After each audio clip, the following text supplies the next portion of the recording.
अस्सलाम वालेकुम trader. Mudassir here. आज हम बात करेंगे कि एफपीएस के साथ जब आप किसी मास्टर ट्रेडर को कॉपी करते हैं तो आपको कितनी परसेंटेज के हिसाब से प्रॉफिट या लॉस होता है।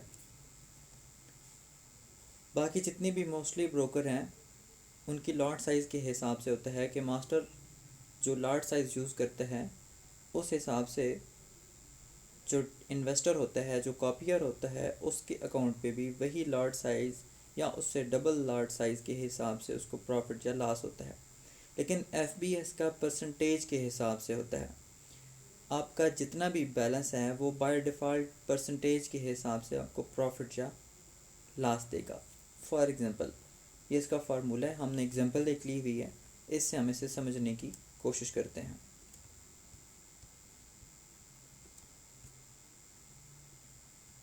अब मास्टर ट्रेडर जो भी है वो फॉर एग्ज़ाम्पल हम एक मिसाल लेते हैं कि 2% जो है उसने गेन किया है या उसने अपना जो कैपिटल था उसको लूज़ किया है, उस पर उसने लॉस कर दिया है या प्रॉफिट किया है।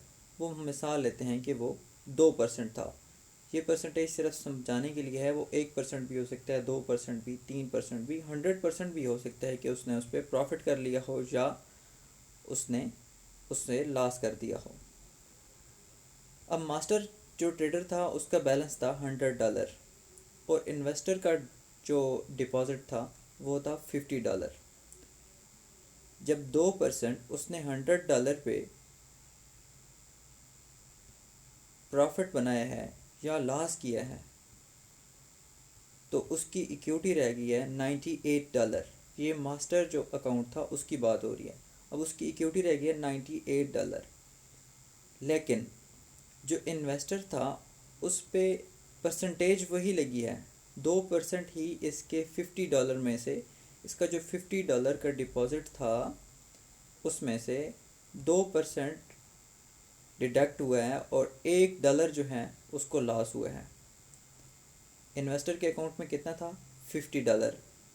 उसको भी लॉस 2% ही हुआ है, लेकिन उसका जो बना है वो $1 बना है और जो मास्टर था उसका $2 उसने लूज़ किए हैं या उसने प्रॉफिट किया है। ये दोनों सूरतें में इसी तरह होगा, चाहे वो प्रॉफिट बना रहा है या चाहे वो लॉस कर रहा है। जितने परसेंटेज जो है वो मास्टर अकाउंट में से जितने परसेंट वो लूज़ करेगा या उस अपने कैपिटल पे, बैलेंस पे परसेंटेज जितनी गेन करेगा इतनी ही उसके इन्वेस्टर के ऊपर लागू होगी परसेंटेज।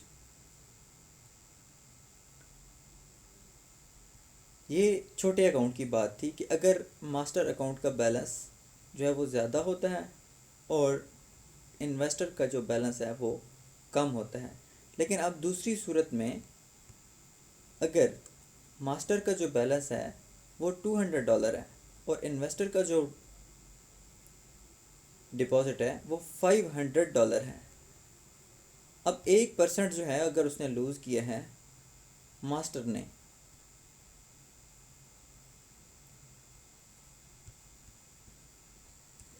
अच्छा अब हम बात कर रहे थे कि अगर बैलेंस ज़्यादा हो तो इस सूरत में ये होगा कि अब 2% जो है वो मास्टर ने अगर उस पर प्रॉफिट बनाया है या लूज़ किया है तो वो $4 होंगे 2% के हिसाब से, लेकिन मास्टर पे वो $10 हो जाएंगे। जब 2% वो उसका लूज़ करेगा या उस पर प्रॉफिट बनाएगा तो वो $10 उसको प्रॉफिट या लॉस होगा 2% पे। सेम इसी तरह अगर वो 10% गेन कर लेते हैं तो उस हिसाब से परसेंटेज जो है वो इन्वेस्टर के अकाउंट पे लागू होगी। लेकिन अगर डिपॉजिट जो है वो दोनों का सेम है, इन्वेस्टर और कॉपी जो मास्टर ट्रेडर हैं उसका सेम है, तो फिर सब कुछ उसका इक्वल होगा। फॉर एग्जांपल वो $10 उस पर लूज़ कर रहा है या प्रॉफिट बना रहा है तो सेम इन्वेस्टर के अकाउंट पे भी $10 होंगे क्योंकि उनका बैलेंस सेम है फिर। तो ये इसकी कैलकुलेशन का सिंपल फार्मूला है कि जो परसेंटेज जो है मास्टर लूज़ या गेन करेगा, जो परसेंटेज भी हो वो वही उसका जो इन्वेस्टर होगा वही वो गेन करेगा या लूज़ करेगा। Thank you so much.